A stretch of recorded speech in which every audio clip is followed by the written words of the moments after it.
the second you tune into the game.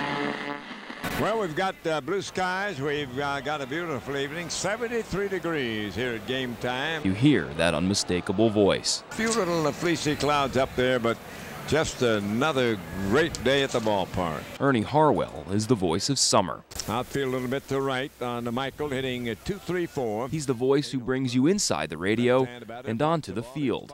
He makes you feel like you're sitting right there next to him. A curveball in too close, 2-0. My job is just to sit down and tell people what's happening. Listening to Ernie is like listening to an old friend. Swing and a miss. He struck him out. They go 1-2-3 again. But he's more than that to Nick Gassaway and Jim Debus.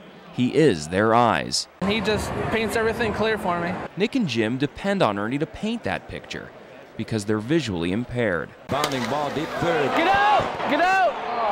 Oh! They go to about 15 games a year, usually sitting in the outfield stands, and they never come without their radio. Come on, Chris! To them, nothing beats sitting in the park, blending into the crowd, listening to Ernie describe the action. If you listen to other people, you hear them just talking about other stuff while pitches are going on, and you can't really follow where Ernie hits every pitch. You know, Ben's winning for a strike, way outside, swings and misses, that kind of thing. You know, and he's got his, you know, the 2-for-1 call. You know, all that stuff is his. Bird delivers, and Simon swings and hits one in right field. It is deep, it is way back, and it is long gone. A home run, 1-0 Detroit. No wonder you see more people wearing headphones at Comerica Park, especially this season. Ernie's last. He's been honored all over the country. First pitches, team jerseys, autographs, a statue. He even rang the bell at the New York Stock Exchange.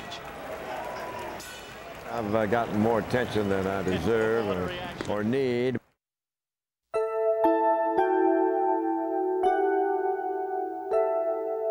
This isn't the first time Ernie is saying goodbye.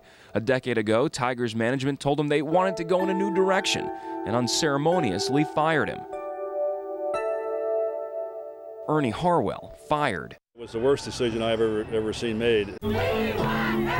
Tiger fans were outraged, but the next year when owner Mike Ilitch bought the team, one of the first moves he made was to bring back Ernie. The first thing he said to me was that you're going to be my announcer and you can work as long as you want to. That was probably one of the most gratifying things in my whole career. Ernie grew up in Georgia. What most people don't know is that he had a speech impediment.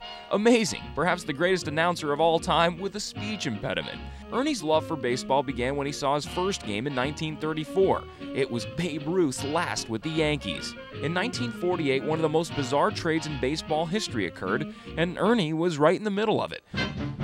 While working for the Atlanta Crackers, he was traded to the Brooklyn Dodgers.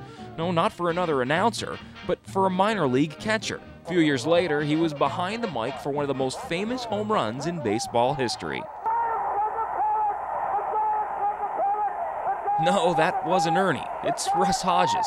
Ernie was doing the game on TV that day, but there's no recording of it, so we'll never know exactly what he said. So nobody knows except Mrs. Harwell and I that I was on the air that day. In 1960, he got the job that millions of people would come to associate him with.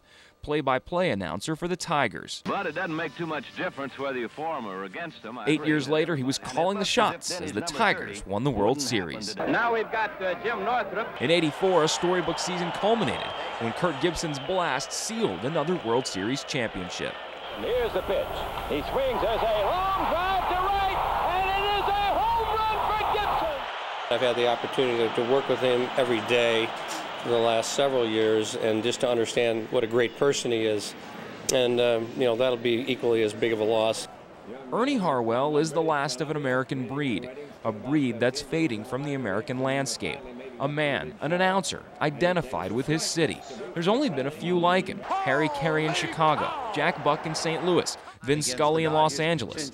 These guys became part of the family, became everybody's best friend. The thing that makes Ernie Harwell so lovable isn't that distinctive voice. It isn't the fact he's been with the Tigers for more than 4 decades. What makes this man so lovable is the way he treats others. It doesn't matter if you're a former Tiger great or a minor leaguer coming up through the system, or even just an everyday fan. Ernie Harwell treats everyone with the same kind of heartfelt respect. Mr. Juan, how are you? There he is. How are you doing? You know, I'm not really seeking popularity. I just want to treat people the way I want to be treated myself. I'm not too concerned whether a guy's the CEO of a company or works in the basement as a janitor. It's what's in his heart that really matters. You see pitch on the way, there's a strike called, and he stood there like the house by the side of the road and watched it go by. 55 years, 8,300 games. Uncle Ernie has only missed 2. One for his brother's funeral, the other for his induction into the Baseball Hall of Fame. He knows at that last game Sunday, he'll be overcome with emotion. It'll be a bittersweet time for me, and it'll be melancholy in a sense, but I know that God's got a new adventure for me, and whatever it is, I'm looking forward to it.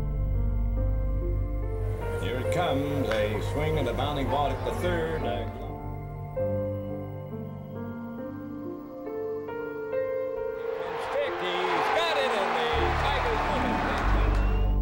When Tiger Stadium closed its doors, it was Ernie saying the final farewell.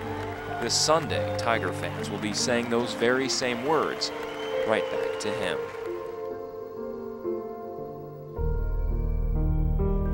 Farewell, old friend. We will remember.